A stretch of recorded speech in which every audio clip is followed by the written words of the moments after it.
All right, let's dive right in. Today, we're talking about the one single decision that can make or break the sale of your home, potentially swinging the final price by tens of thousands of dollars.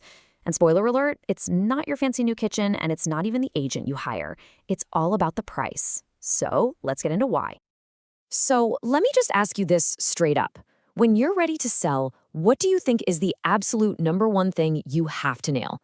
Is it the professional photos, the big marketing push, your agent's negotiation skills? What's your gut tell you? Well, here's the thing. It's the price. That number you put on the listing is, hands down, the most powerful marketing tool you have.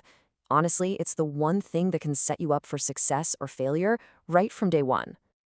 And this really just says it all, doesn't it? No amount of marketing genius or negotiation skill can overcome a bad listing price.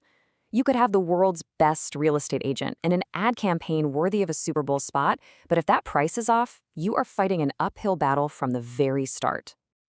So why is the price so incredibly powerful? Well, it all comes down to what we're calling the invisible listing problem. And this has everything to do with how people actually look for homes in the real world, right now. You know how it is. When you're shopping for anything online, what's the first thing you do? You use the filters, right? Especially the price filter. Real estate is exactly the same. Buyers go online, they plug in their price range, and if your home is even $1 outside of that range, poof. To them, your house literally doesn't exist. You are completely invisible to your perfect buyer. Take a look at this. It shows you exactly what I'm talking about. See that buyer's search filter? It's maxed out at $1.2 million. Now that overpriced home, listed at just under $1.25 million, it's completely gone. They will never see it. But the other home, priced strategically at $1,199, boom, it shows up. That tiny difference in price is the difference between being seen and not being seen at all. And you know, there's a huge psychological game being played here too.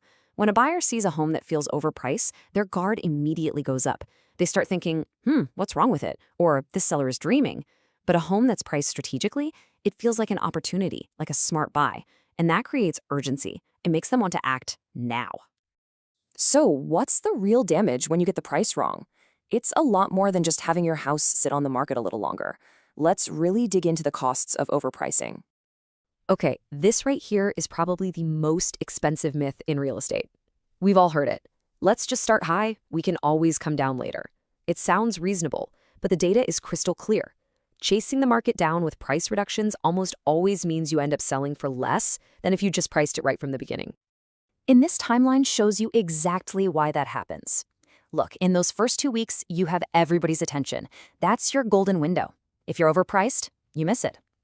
By week 3 or 4, your listing starts to feel stale.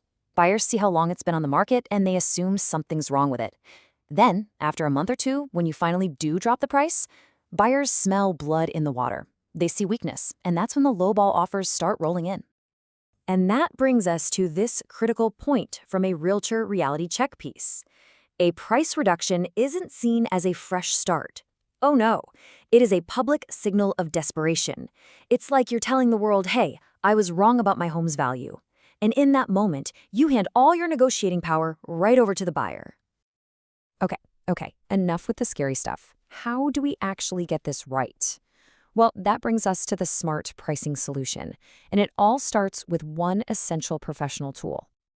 The entire foundation of a smart pricing strategy is what's called a comparative market analysis, or CMA. Now, this isn't about pulling a number out of thin air. It's a deep dive into the data. A good CMA looks at 3 critical categories: what homes like yours have actually sold for recently, what your current competition looks like, and just as important, which homes failed to sell. All of that data helps pinpoint your home's true value in today's market. Now, it's really important we don't mix up a CMA with a home appraisal. They sound similar, but they have totally different jobs. A realtor does a CMA for marketing. The whole goal is to find the most competitive price to attract buyers. An appraiser works for the bank, and their job is to determine a conservative value to make sure the mortgage loan is a safe bet. Different goals, different results. So, what actually goes into a solid CMA? Well, a pro is looking at 4 main things. First, the recent sales, what we call comps. Then, your active competition, the other houses a buyer could choose instead of yours. They're also looking at market momentum, or how fast homes are selling. And finally, those big picture economic factors like interest rates, which directly impact how much buyers can afford. All right, let's get hyperlocal, because a winning strategy isn't just about the city you're in. It comes right down to your specific neighborhood. As you're about to see, what works in one area might be the wrong move just a few miles away. Just look at the Peel region as an example. It's fascinating. In Mississauga, buyers are often focused on the value per square foot and the prestige of the neighborhood. Over in Brampton, affordability is king, so pricing things just right can spark a bidding war. But then you go to Caledon, with luxury properties that naturally take longer to sell. There you have to be absolutely precise with your price from day one, or you risk sitting for a very long time. This brings up a question I bet you've wondered about.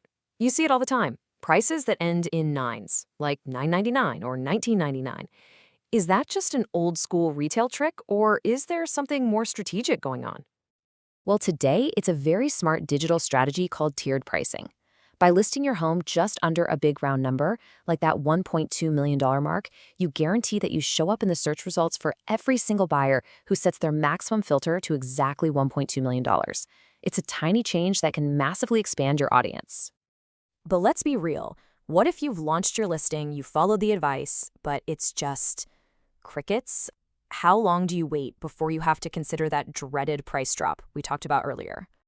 Here's your data-driven answer. The market will give you feedback, and it'll give it to you fast. If you look at your analytics and see you're getting tons of clicks and views online, but nobody is actually booking a showing, that's a huge red flag. It's the market telling you loud and clear, we like your house, but we don't like it at that price.